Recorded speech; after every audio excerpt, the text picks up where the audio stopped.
வணக்கம் நண்பர்களே, welcome to நல்லவன் டிவி. இப்ப கொஞ்ச நேரத்துக்கு முன்னாடி பாத்தீங்கன்னா சுதா கொங்கரா இயக்கத்துல சிவகார்த்திகேயன், ரவிமோகன், அதர்வா நடிக்கும் அந்த முதல்ல இந்த படத்துக்கு புறநானூறு அப்படின்னு டைட்டில் வச்சிருந்தாங்க. அந்த பராசக்தி படத்தோட டைட்டில் டீசர் ரிலீஸ் ஆகிருக்குதுங்க. இந்த டீசர் எப்படி இருக்கு அப்படின்னு பாத்தீங்கன்னா, அந்த டீசரோட ஆரம்பத்துல பச்சையப்பன் அப்படின்னு ஒரு கல்லூரியை காமிக்கிறாங்க. அதுல இருந்து உள்ள சிவகார்த்திகேயன் என்ட்ரி ஆகுறாரு. அப்போ பாத்தீங்கன்னா அந்த செவுத்துல ஸ்டூடெண்ட்ஸ் டு நாட் டச் அப்படின்னு எழுதியிருக்குது. அப்போ அந்த ஒரு ரேடியோ, பழைய காலத்து ரேடியோ இருக்கும்ல, 70 80கள் இருக்கும்ல, அதை எடுத்து வைக்கிறாரு. அதுல பாட்டு பாத்தீங்கன்னா, அச்சம் என்பது மடமையடா, அஞ்சாமை திராவிடர் உடமையடா அப்படின்னு அந்த பாட்டு பாடுதுங்க.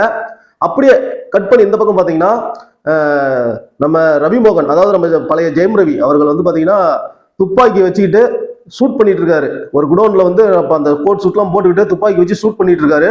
பாக்குறதுக்கு பாத்தீங்கன்னா ஒரு வில்லன் தோற்றத்தில் தான் இருக்காரு. அப்படியே பாத்தீங்கன்னா சிவகார்த்திகேயன் நடந்து போறாரு, கதவெல்லாம் தட்டுறாரு, சொடக்கு போடுறாரு, டப் டப் டப் டப் அப்படின்னு போடும் போதெல்லாம் ஒவ்வொரு டோர் ஓப்பன் ஆகி அங்கிருந்து பசங்க எல்லாம் பாத்தீங்கன்னா காலேஜ் பசங்க ஹாக்கி ஸ்டிக்கோ அது இதுன்னு ஆயுதங்கள்லாம் எடுத்துக்கிட்டு பிச்சுக்கிட்டு ஓடுறாங்க. அதாவது ஏதோ ஒரு பயங்கரமான ஃபைட்டுக்கு தான் போறாங்க. அந்த பக்கம் பாத்தீங்கன்னா நம்ம இவரு ரவிமோகன் ஷூட் பண்ணிட்டே இருக்கிறாரு. எதை ஷூட் பண்றாரு அப்படின்னு பாத்தீங்கன்னா ஒரு உருவத்தை ஷூட் பண்றாரு. அப்படியே அந்த உருவத்தை லைட்டா காமிக்கிறாங்க. அந்த லைட்டா காமிக்கும் போது பார்க்கும்போது தெரியுது அது சிவகார்த்திகேயனோட அந்த ஒரு உருவம் தான். அதாவது எப்படின்னா ஒரு போட்டோ மாதிரி வச்சு அந்த ஷூட் பண்ணுவாங்கல்ல, அதை வச்சு ஷூட் பண்ணிட்டு இருக்காரு.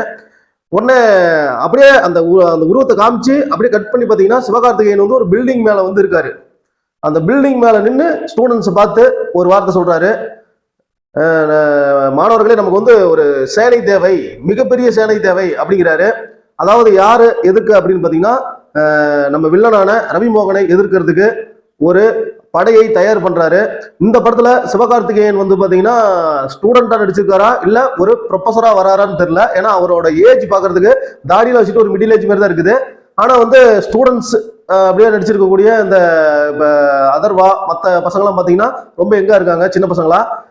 ஒரு வச்சு பார்க்கும்போது பாத்தீங்கன்னா எப்படி இருக்குன்னா சிவகார்த்திகேயன் ஒரு ப்ரொஃபஸரா இருக்கிறதுக்கு வாய்ப்பு இருக்கு.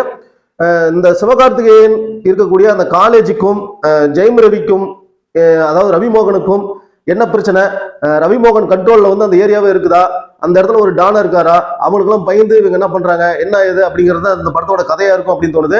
படம் பாத்தீங்கன்னா பழைய காலத்து படமா தான், அதாவது ஒரு பீரியட் ஃபிலிமா அதை எடுத்திருக்காங்க. கதை ஒரு 70 80களில் நடக்கிற ஒரு கதையா தான் இருக்கும். ஆனா டீசர் பாக்குறதுக்கு ரொம்ப அருமையா இருந்துச்சு. நீங்க அந்த டீசர் இன்னும் பார்க்கல அப்படின்னு சொன்னா நீங்க போய் அந்த டீசர் கண்டிப்பா பாருங்க. இந்த வீடியோ உங்களுக்கு பிடிச்ச வீடியோ லைக் பண்ணுங்க, ஷேர் பண்ணுங்க.